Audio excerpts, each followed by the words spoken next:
Good morning. So this is a recap of last night's session. Actually, yeah, I'll recap last night's session. I either will make a second video or I will just add to the end of this recap my reflections on the playtesting and on the last two sessions and what I'm encountering and what there is a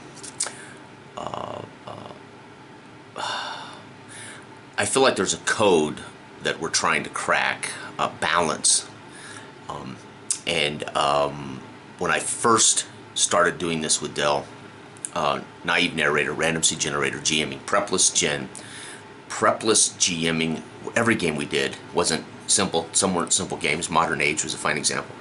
And I dove into those with just a random chart and a world. We had set up a world with a random chart. He had a character, and he knew his character's role in the world. He was a cop. He was a warden, right, in the future, in a post-apocalyptic world. And then we just sat down and played, and we just did what felt natural. And it was one-on-one, which is also, that can be difficult for people if they're not comfortable one-on-one. But it was also, because it was one-on-one, there was this shared space that was very easy to navigate, right? Naturally, right? Intuitively. So as I've written and I've prepared Dark Age of Man over the last few months, and I've rewritten now, attempting to, in a way, impart that onus that we want the GM really to be, for the most part, a presenter, hands-free, so to speak, and the players to have utter agency to kind of imagine the space that they would like to, that they're transversing through for with whatever goal, whatever thing, and it may or may not be an obstacle that the presenter has supplied, like I did in the session last night. And then they, as they move through the space and they decide to take on the challenges they want to take on, and as random seeds occur that could deflect them or knock them right, knock them left, or they could ignore completely, whatever the case may be. We go forward with this utter prepless, utter freeform play, but it's not utterly made up in that we already know the world we're in, we know the history we're in. We know what's at stake for the area, whether it's Vikings, whether it's a conflict between the Baron in the south versus your lord in Dredgewater. All of this stuff, right? So we're not utterly without any boundaries as we launch. The players are without boundaries in what they're going to do in the session or how they're going to go about doing it, right? Okay. So, the last session I did, we started in Dredgewater. Everybody kind of started in Dredgewater. And post-Aftermath, so in a way, they come into a world. Remember, we are doing a campaign in which these are, in a way, chronicles, right? The first session launched, one of the random seeds was the Vikings invade. I had it set that they were just days before a big tournament, a big festival. And of course, the first random seed was fairly extreme. Vikings invade, Vikings from the River Dredge, off the River Dredge, waylay them. And there's fallout from that. The players decided through another random seed, a personal character random seed, because I had made in that game what I did special was I had the normal random seed chart, which is weighted for danger, right? The ends of that chart are dangerous. The middle of the chart can be fairly commonplace things. But I also made random seeds for every kind of archetype. The noble guy, which was Brian's character, was the nobleman. The professional, the peasant, and the outlaw, and I had one other. The person of God. So I had individual seeds that I also was rolling up. And one of them, they ended up headed to the Kingdom of Rising to deal with this rumors of this beast in the Kingdom of Rising, which happened to be Brian's nobleman's personal random seed. It just happened to, I put it in front of him as these peasants who had come to the Baron for aid. The Baron asked him, would you please deal with these peasants, find out what they need. That's how I put it in front of Brian's character, and they, for whatever reason, that's where they ended up pursuing, was this thing. And Brian makes great argument as to why. We're going to run out of tin. A tin mine has shut down completely. We need the tin. We need to, maybe also help these people. Okay, perfect. So session two, I invited Ivan along. I wanted Ivan to have an opportunity to play again with us, and I wanted Ivan to have a chance to see how our game ran differently, etc., and just have a good time, you know. So we invited Ivan in, and but because we're staying in this setting, they don't get to start in just Dredgewater kind of what's going on. No, they're in the aftermath of the Vikings wiping out 3 lords in the area, and rumors that von Mort's men somehow left the battlefield and disappeared unscathed, and there's no evidence that any of his men were found dead on the battlefield. And they have a very good sense or evidence that von Mort was either aware of it or was involved in it, and they pursued it, and I thought it was fantastic. They go on to von Mort to investigate, talk to him. They discover through their escapades that he is housing the remainder of that army hidden on his in his estates. They decipher that. They decide they're going to rid the world of von Mort on their own. You know, and I thought we had a fantastic session. There are hang-ups that have occurred in that session. There were hang-ups that occurred certainly last night. Well, almost hang-ups. Hang-ups is not right. There were stumbles in both those sessions.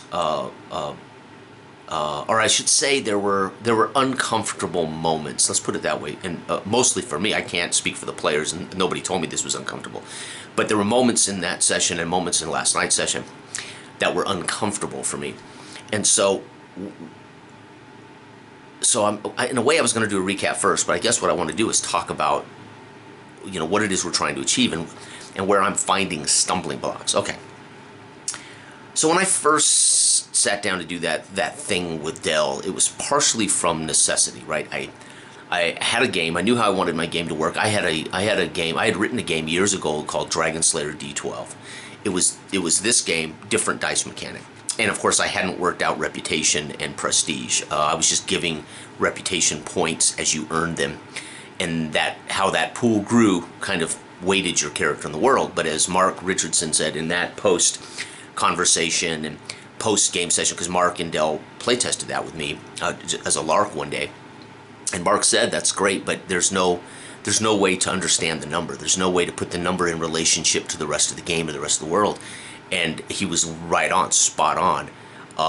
And so I set it aside and didn't think anything of it until Dell and I, during the quarantine, began to play a lot. And we began to use this naive narrator, random seed generator, and I said, you know, and he had a great dice mechanic he'd been flirting with. And so we said, let's do this. Let's write Dark Age of Man. Let's take Dragon Slayer D12. Let's make it the sliding scale D20, Dark Age of Man, and let's try to put into rules, into how we're doing this, especially for the GM, the prepless GM, but also to empower the players to have some control. Okay, so I have been slowly attempting to put that and communicate that via rules as to what that would look like. How does it work when the players can be in control of the descriptive space, right? And so I'm gonna talk about that. Okay, so I define it as making, as we all do in D&D, etc., declarative assumptions. You can declare your actions, or you can state what you want to do or how you want to do it, either first person, third person. It doesn't make any difference how you like to be in character or not in character. But I leave it purposely vague around you, so the player has some agency to define the space.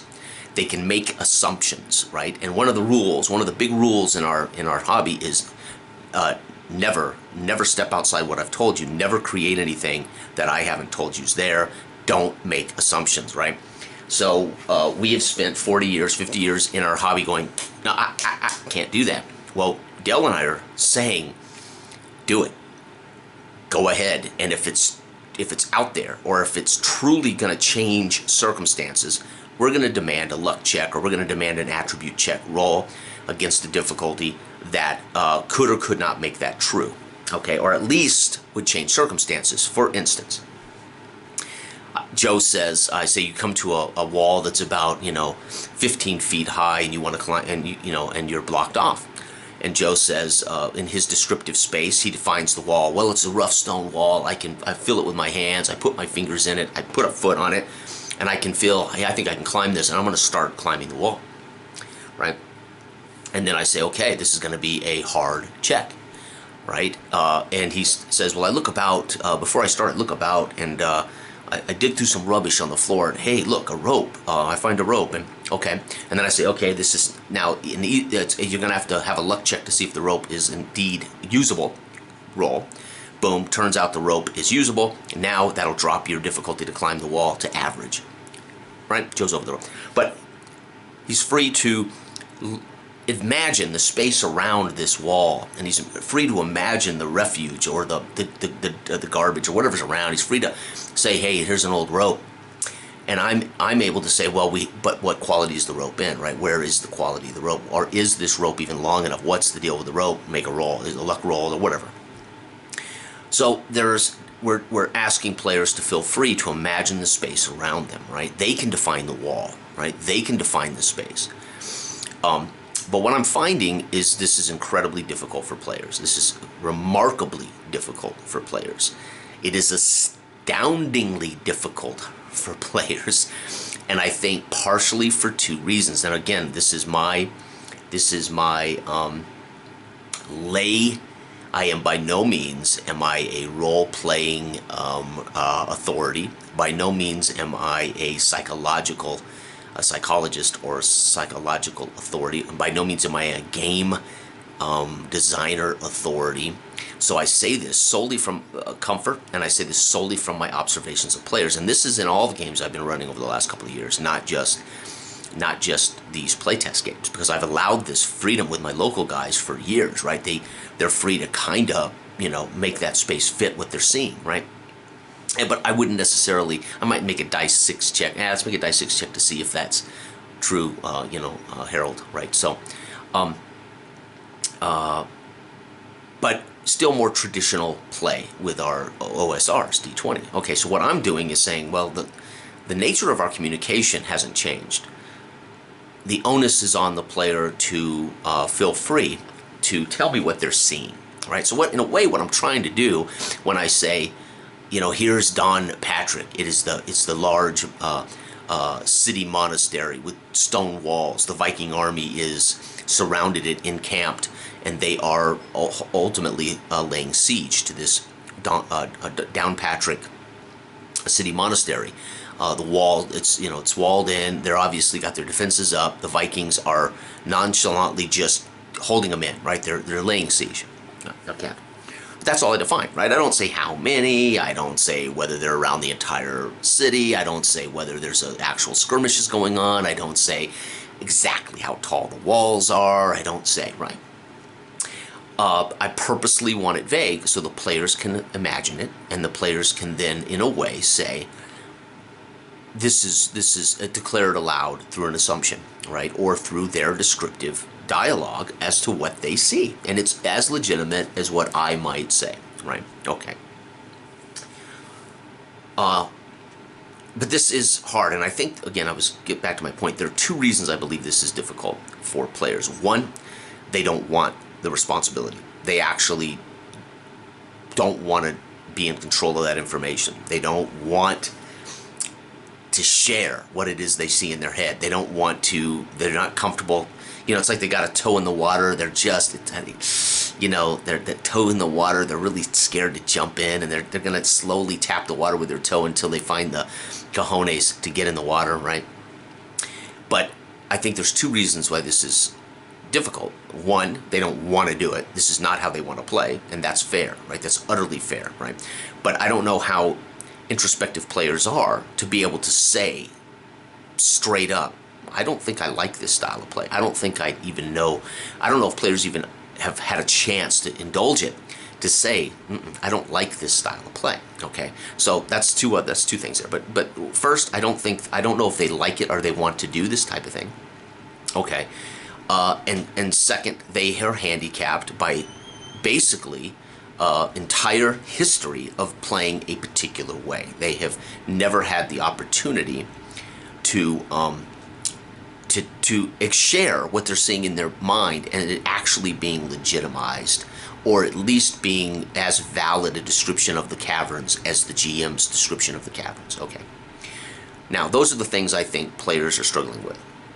Player characters are struggling with. Now, me as a GM, my design, my thing, my space, the thing I've written, the thing I've prepared, the thing I'm asking players to try differently. My dilemmas, right? One, what is the code? What is the fine line between how much I present to them and how much I expect them to fill in the holes? And this is where the stumbling blocks are occurring as of late, because I have pulled way back. So the last 2 sessions, I pulled way back, right? Meaning I wasn't going to give them anything. I wasn't going to give them anything extra. I was going to force them to stumble around and jump in the damn lake, right? Jump in, dabble those toes, but you got to get off the dock, right? So I've been reining in how much I'm going to give them, right? Okay.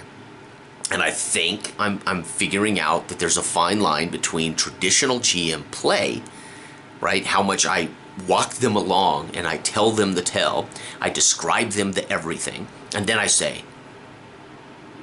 what do you guys want to do? I'm avoiding that, right? I don't want to play like that anymore, right? I don't want to say, what would you like to do? I don't want to do like that anymore, right? I don't want to play that way anymore, because that also implies I have to create a space, I have to prepare a space, I have to know so many details that, to be quite honest with you, are many times utterly irrelevant to the outcome of the game. Therefore, why not leave those details available for players to create or players to see and share with the rest of the group? Okay, so what's the code? What is the balance? What's the fine line? Okay, and I think that's where I'm realizing the stumbling. So that's something I've got to work on. How much do you have to give? How much do I have to guide? How much do I have to lay out as hard facts before the players, before they will embrace their responsibility to take action, their responsibility to decide what and how they want to do a thing, what they want to say, who they want to say it to, etc., etc. Okay? Is it working? Yes. Have there been uncomfortable moments where we're stumbling? Of course. And that's amazing, because in 2 sessions, people watching probably won't pick up on it, right? This is what I'm feeling. And I can't say that even the players have been uncomfortable, have ever had a moment where they were like, I don't know how much I want to take this. But we are trying to liberate the players to be free to make declarative assumptions. And that is in the rules. I tell them to make declarative assumptions, and I define it so players will know what I mean by a declarative assumption. Okay, and the reason for this is we want to empower the players in our game to solve problems outside of combat. Every game out there is travel to here, kill a thing, travel to here, kill a thing, whether we're traveling on a large map to kill a thing or we're traveling in a dungeon from door to door to kill a thing. The entire philosophy of old D&D, the entire philosophy of D20 gaming, and literally for 40 years, deny it if you will, it is situation to combat, situation to combat, situation to combat. That's all that ever is, right? There might be a little negotiation with the goblins with a good charisma check. There might be a negotiation with the king as the king tells you what he'd like you to do, that kind of thing. But the bottom line is, who are we kidding? We're really, it's a pretense of characters in a thing just for an excuse of combat. Pretense of characters doing a thing for combat. Pretense of characters to do a thing for combat.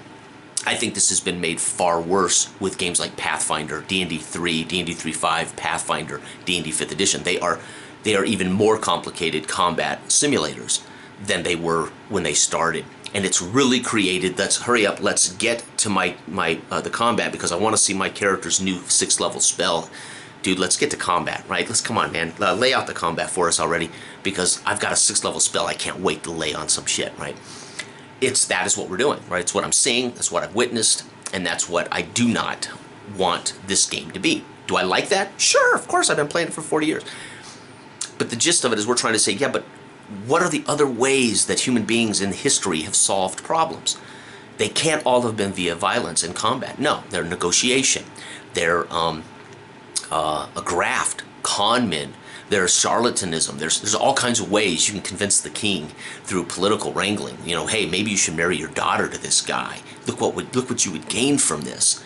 And the king's like, interesting, great point. The difference is you still have to make a roll to convince the king, right? We're demanding. You don't get just to invent it, but you can find another way to solve the issue with the king, etc. And so we're trying to create a game that's very simple mechanically, that the players are only informed by about 7 attributes as to how your character functions against the game, or with the game engine, when it is evoked and why it's evoked and how it's evoked. What isn't defined is that it's going to always lead to combat. We've purposely made combat just like every other thing, and we've purposely simplified combat to a way that one guy can be better at it than another guy in the party, but it's not necessarily the gist of survival in the real world, right? Ideally, for you to move and travel and survive, combat was not the way all individuals in 850 England would have resolved every conflict.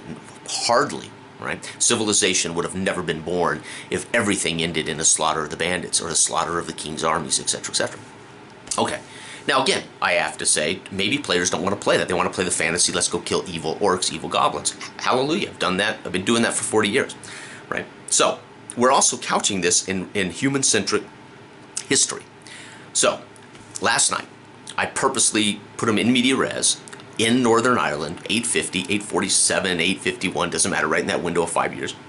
I put them on a boat, awaiting a signal for a monk. The setup was quite simply this. You're in the early spring, Northern Ireland, and you are there with the guide of a Vatican mercenary who wants to recover a religious relic on behalf of Pope Leo IV. That's it. And then you've got to meet with this guy to find out where the relic is so you can go retrieve the relic and then get the relic back to the Pope at the Vatican. That's it. That's the setup.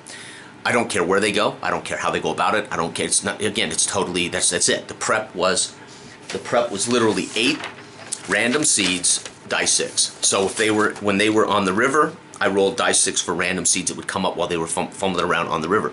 If they were crossing the Danelaw area, I had a chart for all the days or all the times or all the amount of minutes they're in Danelaw, etc. And I would roll these. So I ended up rolling 14 different random seeds that they encountered, that they avoided, or that they dealt with. Pretty remarkable. I had 8 charts. They never got to Clogher, the monastery of Clogher, where the actual relic is hidden and housed deeper into the north central portion of Northern Ireland. Okay. You can see, all the things they did. They checked everything. I circled and checked. I had rolled, and then I tracked. Matter of fact, the moment in which I asked Derek, go ahead and tell me how you're going to infiltrate. Take it away. Tell me the story. How are you going to infiltrate past this Viking army, this walled, defense-held monastery? Okay, and amazing. So he tells me, and as he does, I wrote down the initial difficulty for him to infiltrate, period, right? And I wrote it down as not nigh impossible, but the step up, tough, okay? So and of course I wrote down, if they go, when he says, I'm going to do this thing at night, I circle night, and I give him, I shift the difficulty to easier, a step up easier, because it's nighttime, right? But then he says, no, I want to go now. I'm going to get a cloak. Okay, so I take that off, and I'm literally, as he is literally telling me the story of how he's going to infiltrate this, I am drawing arrows and giving him bonuses or negatives on how he's moving through the camp, how he's disguising himself, how he's telling me this story, before I ask him to make a roll. Well, there were 2 things.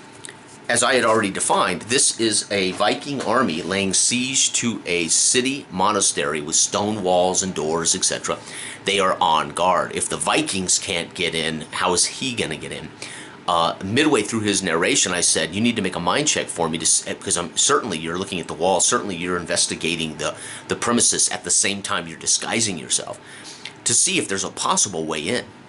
And of course, he rolled a critical failure. Well, instantly, it's like, okay, wait. I asked him to roll for information. He doesn't know that. I do. The critical failure is only going to be on the information. He did not fail the sneak check. He did not fail the infiltration check. He failed critically when I asked him to gather information on how much he could get. And if he had rolled a critical success, I would have said, as you're bandaging your head to hide and disguise yourself, you look over and you see a small grate in the foundation, and you know instantly this is a sewage drainage grate, very, very small, very, very, but it's conceivable as a person who's a thief might be able to, if you can get those bars loose, slither through the sewage canal on your belly. But he rolled a critical failure. So I said, this is insurmountable. As you look about, you can't see any way you're going to get into this place. Okay. But here's what's funny. So he hadn't failed. And I said, now get back to telling me what you're doing.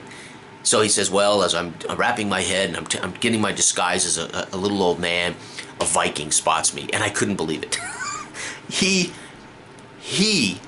as a player, assumes Vikings see him.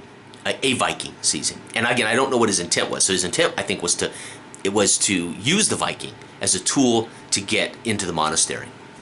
So I think that was what he was angling to do. But the minute he did it, I said, oh my God, he has just literally given me the carte blanche to kill him dead, right? I mean, he's telling me a Viking spots him sneaking through camp and putting on a disguise. So I have to be very careful here because I'm not certain the player's aware of the danger he's put himself in. But I am beginning to recognize, I think he's created the Viking as a tool to infiltrate the monastery as it started to come out. And because my initial reaction was, who are you? What are you doing? Where are you coming from? Who are you? It allowed that to develop. It allowed that flower to bloom, so to speak. Okay. But then he makes another crucial admittance. I'm a man of God, or I am a man, I'm a devout man. I'm looking for the monastery. I want to go to the monastery. So he tells a Viking who makes practice of killing Christians and hanging them, right? Makes practice of destroying men of God, men of the church. He then tells me, I'm basically a devout man, a man of God. I want to go to the monastery. And this Viking, I mean, it's everything I can do to not have this Viking say, oh, you are dead, And so this, for me, was not hard for him.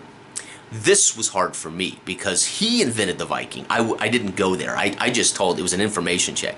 He invented the Viking. The communication between me and he was very much kind of, I wasn't certain where he was going. I didn't want to just condemn him to die at the hands of the Viking army. And so it started to work. And then as he told me who he was, and I pulled my sword and stuck it at his chin and said, men of God, we will make sport of you, we will kill you, as opposed to literally just taking him in chains. And, of course, Dell's hiding in the woods with Callus watching this. So there was some, it wasn't going to end with him killing him dead right there, but he would have been taken hostage or something, right? Okay. But as he begins to try to talk, and as he begins to try to tell his tale, while he's got his head wrapped in these garbs and he's pretending to be a little old man, he's in disguise, as I wrote down here, right? The Viking now begins to see this guy's a little weird, this guy's a little crazy, and the one thing the Vikings might fear is insanity, people who are insane or whatever. So he wants nothing to do with him. He backs away, he leaves him be. And so he's then free to investigate the wall. He finds an old door that he clearly can see he can't breach. Remember, this was all part of his critical failure about the info. So the player isn't aware of this, and I could have said, because you just failed information gathering, critically failed information gathering on how you're going to get into this keep, I should have said, there is no way from where you're sitting, where you're standing with this critical failure on information that you can get in from here. Right? But I don't want to play that way. I don't want to stop and say, nah. So I let him play. I let him do it. But when he gets to the door and he wants to investigate the door, I describe how this is impenetrable. I mean, the Vikings can't get through this door as an army. You're not going to get through this door. And then he just says, I'm going to scale the wall. That's doable, right? Because it's a wall and because he's capable and he has a rope. So it worked out. It was great. But here's the thing. While he's literally broad daylight flipping up a rope and a hook, and he's trying to climb this wall, Dell and everybody hiding in the woods is watching this guy talk to a Viking. The Viking slinks away. He goes along the wall, investigates the door, and they're just like standing there watching, who is this guy? And then he climbs the wall. Meanwhile, Corwin, I mean, here's the thing. We don't yet know the paradigm for this kind of play. We haven't yet established the comfort zone for this kind of play between players and GMs. But here's the deal. That wouldn't have happened if we were playing traditionally. It would not have happened. It would have been it. And so this is my point. There's a joy in it, and there is this, oh my God, nobody told this story. This literally is happening live. He's stumbling into the Viking live. He's negotiating he doesn't even realize he's negotiating on behalf of his life through everything he says to the Viking in character, live. And then, of course, live, he slinks to the wall, down the wall, investigates the door live. Corwin's watching on live, right? This is all in character. This is all live. And then he scales the wall.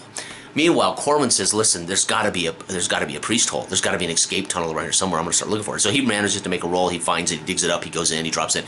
And they all, so Duncan, through his disguise, under the wall, talks to the soldiers, down the wall, to the monastery, comes in the front door to meet Abbast, the monk Abbast. And they come through the cellars, through the dungeon, through the crawl, into the cellars, the wine cellars, up into the monastery, and they all meet in that room. But, and this is hugely important to how our repute works, Corwin, when he comes into the kitchens from the wine cellar and says, Seamus, we're looking for Seamus, and all these monks are startled. Who are you guys? You just came from the cellars. And they say Seamus, and they mention their friend. He scaled the wall. He should be here. The minute they tell these monks that they've seen him scale the wall, which is truly, it's going to be legendary. You know, he walks through a Viking army camp and talks to a Viking, gets out of it, and climbs the wall. He earns an instant repute because they witnessed it, but then they shared this story quite naturally with these monks who have no clue who Duncan is. Instantly, Duncan scored a repute for this, let's face it, remarkable act. Act of luck, quite literally in many ways, but the world perceives it as gall, right? The world perceives it as gumption. Dude just wanders into camp, talks to a Viking. What? The Viking let him go? And then he climbs the wall. All of it based on rolls, all of it based on the conversation between us, especially when twice, my initial reaction was, this Viking would have taken him in hand immediately, or this Viking would have killed him the minute he said he was a man of God, or at least would have drug him to his chieftain, and they would have toyed with him and tortured him and then hung him from the walls. Who knows? But the way in which he delivered his character's talk and his meandering and the hand gestures, etc., there was no doubt the Vikings, like, this guy's, as the Viking, like, this guy's a bit crazy. And his critical failure in the mind was only an information check for where he could find a breach to get in. If he had had critical success, I would have told him, you have found a spot. Just glancing at the wall, about 25 yards down, you see a sewage hole, right? Okay. Or you see a trap door or something, right? But a critical failure, literally, even if there's a way in, the critical failure was I had to tell him, there is no way you can get in. There's no way you can breach this wall. That's what you think. That's what you think, right? I don't want to tell people what they think, but I'm telling him, I tried to describe how this is impenetrable. You just don't see a way in here. But it was a critical failure, meaning he could be wrong, right? That was his mind check. But he did not critically fail yet the infiltration stealth check. But when he created the Viking, it was like eyes big, oh shit, how am I going to not take him in hand now? How is this not going to lead to his demise, etc., etc. And so the challenge, and this is the reason I've written it this way. This is the reason why Dell and I have had such joy doing this. This is the reason I've had such joy when I GM naive narrator style of gaming in all the games I've been doing this year and last year, is the challenge for me as a GM to think on my feet, right? Players will always do and say some shit you can't prepare, or that you're not expecting. Oh man, I've made this great dungeon, and right here's this thing, and right here's this door, and right here's this door, and some guy says, well, I think I'm going to step off and drop down into the river. And you're like, oh shit, that's amazing, but I don't know where the river goes. Right? So there's those challenges that come up that are fun, and right? And players will always think of things that you never possibly would have dreamed of, even if you prepare every detail of your module, right? So for me, it's this on-the-fly live challenge as a GM. How do I deal with this? Because my initial instincts was, that's it, you're caught. And then when he says, I'm a man of God, that's it, you're dead. I have to rein in a way, this condemnation of his advent, his declarative assumption a Viking sees me. It's not what I would have invented, right, if I was there.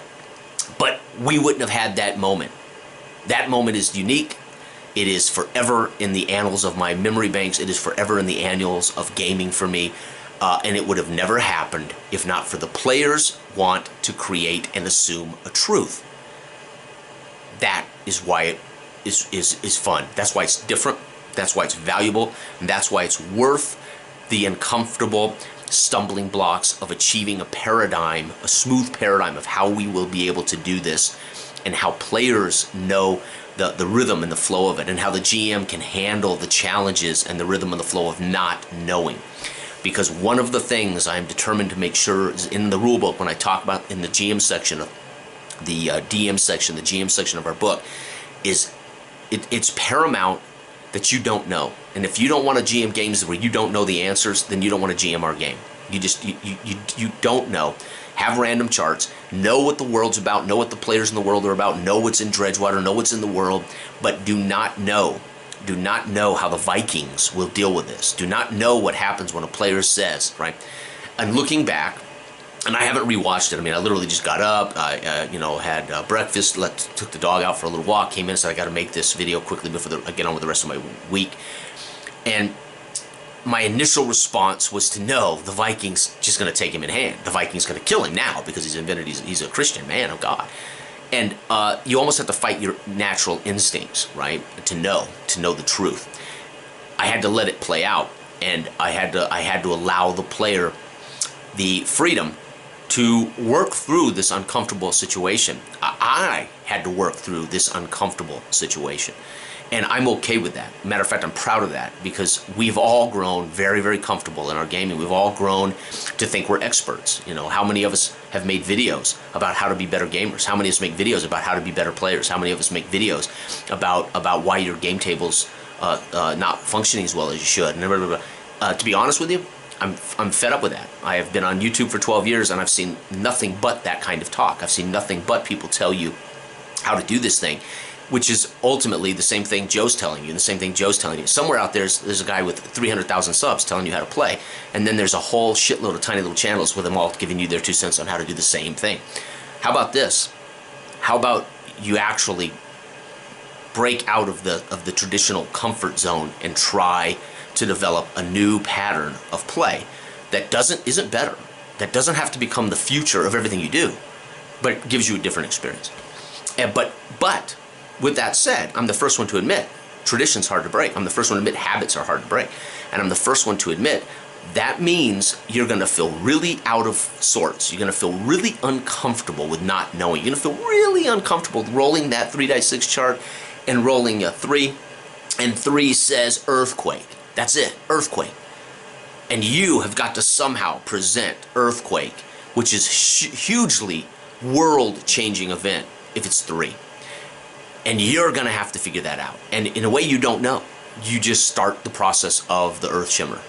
And then they continue on about their day, and then all of a sudden there's more shimmers. And then eventually there's this catastrophic quake, and they're rolling as buildings fall in. It depends on where they're at. They, by the third narration that the earth's quaking, they might be in a building, right? And now we're dealing with the building falling in.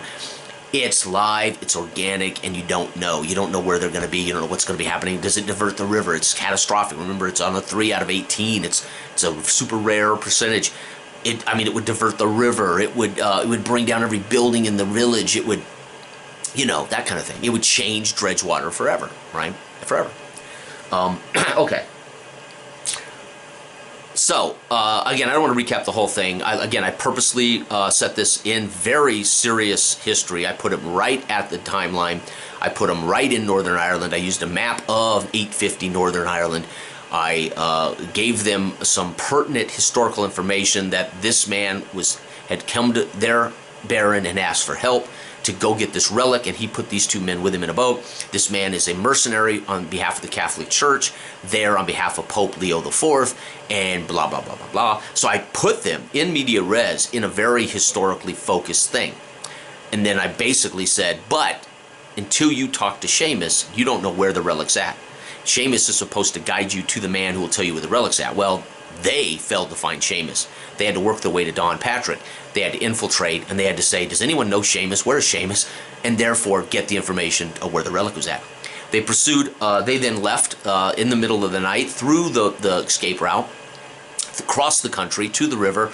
Dell's character was almost drowned in a midnight Viking boat run as his character was caught in the kill well of the Viking longboat and was damaged and lost all their food and items.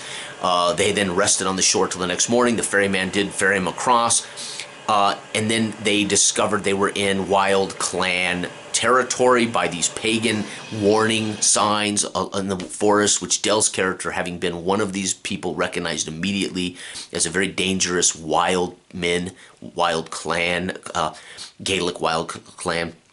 And unfortunately, they were ultimately surrounded, and they were in a life or death struggle as we faded to black to end the session. They were not dead, but they were Dell's characters definitely wounded, and they are surrounded in the dark of night by these crazy wild men who are waylaying them in the woods, and we fade to black. They aren't necessarily dead. We can always tell the story. We can always come back to these characters and start right there. It depends. But that isn't the point. The point is, this is a chronicle. This is the telling of this tale. Fade to black. The tale can be they all died. The tale can be that they show up somewhere else later and they have some wild story how they got away. It doesn't matter. Right?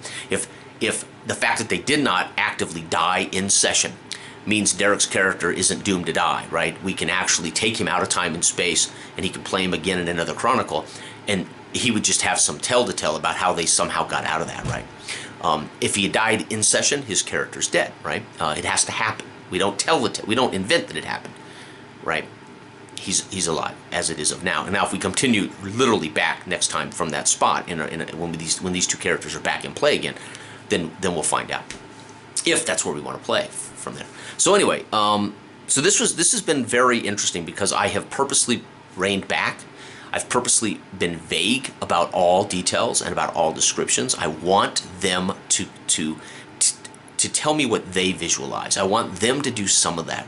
I want the players to say, man, I got this vision in my head. This is so cool, Jason. I've got this vision in my head. What you just said sparked this thing in my head, and it's so cool, man. And I would love to I would love to be there. And then, but I'm giving them a chance to lay it out. I'm giving them a chance to tell me, this is where I'm at, And, but is it easy? No. Is it comfortable? No, not all the time. And are there surprises still? When he said a Viking saw him, I couldn't believe it. I don't think Dell could believe it. I think Dell, a matter of fact, I haven't seen the video, but I think Dell probably went, oh, what? I don't know if he did. But when he said he was seen by a Viking, I thought, what? I mean, why would you do that? I'll never forget it. I will never forget it. And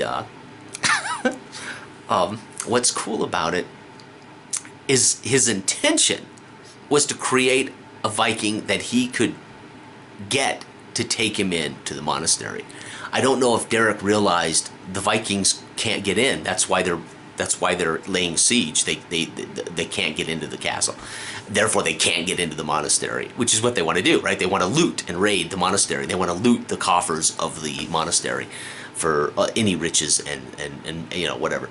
And so I wasn't certain what his intent was, and I probably should have just said, ooh, what's your intent?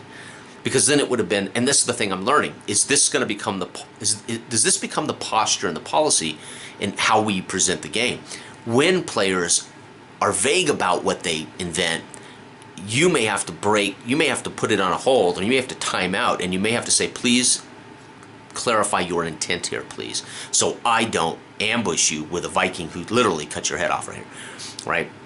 And so one of the things I'm learning is, where do we break character to metagame? Where do I metagame to say, whoa, Derek, can I ask why you're creating a Viking here in a very dangerous situation who sees you?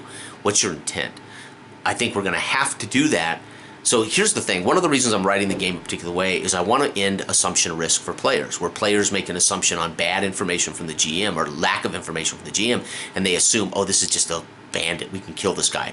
But because I failed to describe their armor and their clout, they don't realize they've just picked a fight with the most powerful bandit in the world, right? And they're almost killed by him, and they're like, what the fuck? We thought this guy was a bandit, pardon my French. And I say, well, no, you didn't ask. You didn't really, because I didn't describe it properly, right? So they make an assumption that this is just a bandit, let's kill him, and they end up in the fight for their life because it's not a bandit. It's some guy they think looks like a bandit, whatever, or he's the head of the guild or something. Okay.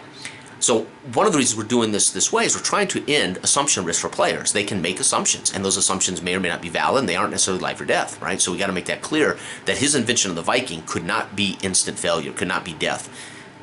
If he invented the Viking on a critical failure of stealth, yes, I would have taken him in hand, and I would have probably not killed him, but they would have taken him captive.